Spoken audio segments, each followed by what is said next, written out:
I have been in Sudan before this war. I was in Sudan 2004 to 2005 with OCHA, and before that with UNHCR in different parts. Sudan is home. Sudan is a place with warm people, a culture of warmth and sharing. Now, when I was in Sudan almost 20 years ago, it was about, a specific locations. The conflict in Darfur was raging, and I was OCHA's first protection officer sent to deal with legal protection issues, negotiating access in locations that in South Darfur and in Niala, for example. At the time, you'd come to Khartoum as some sort of respite.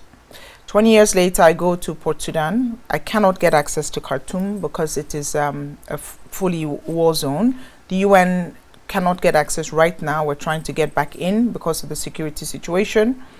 And I stayed in Port Sudan. The last time I was in Port Sudan was 2003 when I went to snorkel on in the Red Sea. 20 years later, it is a location where there are hundreds of IDPs, internally displaced people, in the Port Sudan, 48-degree heat at the height of the day with a lot of significant humidity. Hundreds of people in different gathering sites who have fled for their lives from different parts of Sudan, including the capital, which was a respite the last time I was in Sudan. The picture, not fair for the everyday lives of the people of Sudan across the board.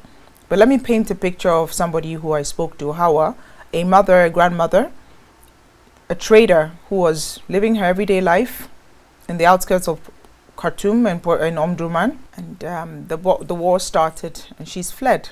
She used to be able to get social security, her usual monthly stipend, to get her insulin injections because she's diabetic. Today, Hawa cannot. Faisal, a mother of 4, displaced from Khartoum in Port Sudan. That was the picture I saw when I was in Port Sudan for 5 days, talking to the regular everyday person who does not want to be asking for humanitarian assistance. Khartoum was the respite. That is where we'd go to rest. And yet people are asking for assistance from Khartoum. I also spoke to emergency responders, the folks who are dealing with water, sanitation, health, facilities, food in Khartoum. And I asked, what is the day in the life of somebody in Khartoum? And they said it's a living nightmare because you don't know whether you're going to be detained by either side. You don't know whether you're going to disappear, but they keep going because they are determined more than ever in the face of all of it to deliver humanitarian assistance.